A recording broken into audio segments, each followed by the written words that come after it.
Hey everybody, this is LexC and thank you so much for joining me for another session. In this video, I'm going to be showing you how to use the count off.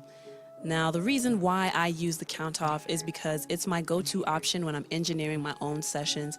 I use it in addition to loop recording. If you haven't seen my video on how to use loop recording, please click on the info bubble on the screen and that will redirect you to that video.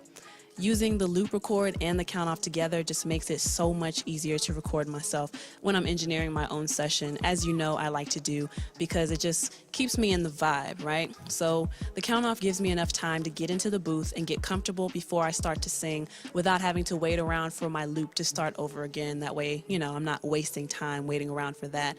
And basically it just keeps me more efficient. So if you don't want to use the count off, that being said, you don't have to.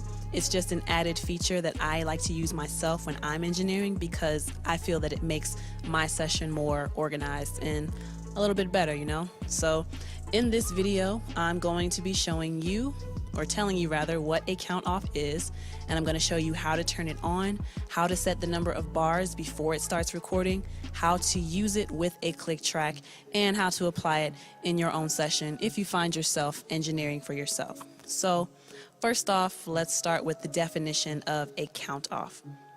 A count off, by formal definition, it's also called a count in or a lead in, is a verbal, instrumental, or visual cue used in musical performances and recordings to ensure a uniform entrance to the performance by the musician or musicians and to establish the piece's initial tempo, time signature, and style. That is the formal definition.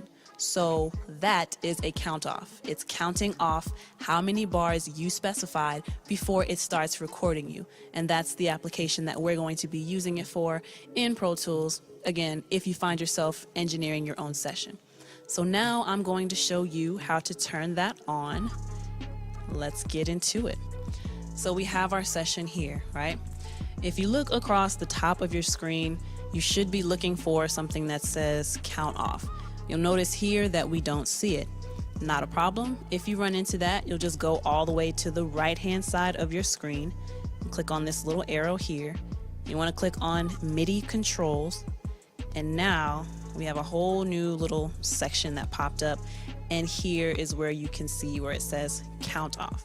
So that's how you make sure that your count off control is actually showing on your screen. Now in the new section, you'll see the count off. It's not highlighted. That means that it's off. So to turn it on, to turn the count off on, you have to click on it and make sure that it's highlighted. Next to it, you can select how many bars you want your count off to be. So you'll just double click on that. And after you double click on that, a little box is going to show up. And there are a few options that you can go through as far as the click and count off options, but we'll come back to that later. What you really want to focus on is the amount of bars. Count off, right now it's set to 2. I typically, when I'm recording myself, I like to give myself 6 to 8 bars. So I'm going to put 8 bars right there. Click OK. And now when you press record, you'll have however many bars that you specified before it actually starts recording. So now when I hit 3, which is to record, you'll see that it starts flashing. It's not playing anything. That little light is just going on and off, and it's just blinking. That is your visual cue for the amount of time you have on your count off.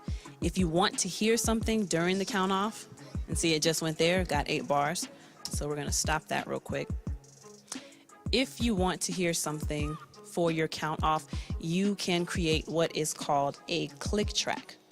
Now, to do that, look up at the menu bar. That's this here. So you're going to look up at the menu bar. You're going to go over to where it says track, scroll down, create click track. So now a click track was created. Sorry, let me zoom in on that for you so you can see it. This is what a click track looks like. I'm going to make that a little bigger just because I don't like it being so small. Bring that to the forefront. So now we have our click track. Now the click track is basically a built-in metronome. If you go to the actual track, you can actually select the type of sound that you want. So on the track, here is the insert for it, or the plugin. Click on that, a little box pops up. If you want to hear a different sound, because right now, let me just let you hear what it sounds like without the track, just the click by itself.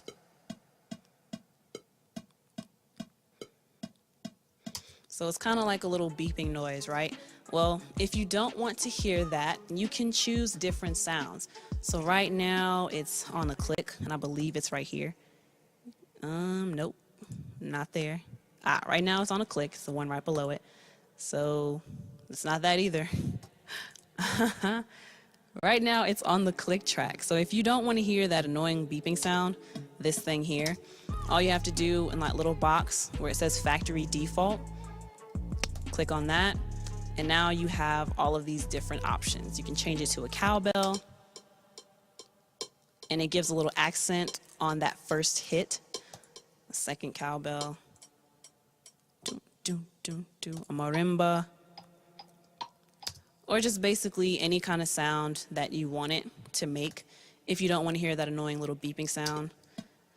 I'm used to this sound, so I don't mind it so much, but that's how you create an audible indicator that will, let you hear how long your count off is going to go for. So now I'm going to show you exactly what to expect when you do all of this.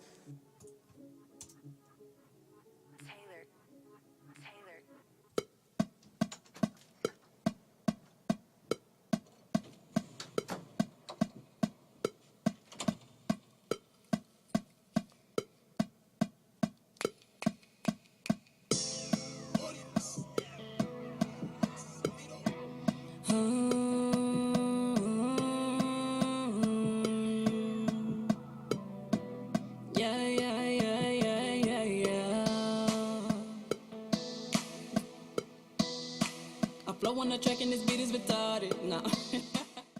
So yeah, that is how you use the count off, and that is how you utilize it in your session should you ever find yourself, engineering for yourself. That's one of the tools that you can use to help your session be a little bit more organized and, not waste so much time. So yeah, go through the usual. If you found this helpful, and if you would like to see more content like this, please subscribe, and also make sure you click on the bell to get notified each and every time I post a new video. If you have any questions about being an artist or an engineer, or just what it's like being in the studio, or my personal journey as an artist, as always, you can leave a comment below this video, or you can send me an email, which I will link in the comment section for you.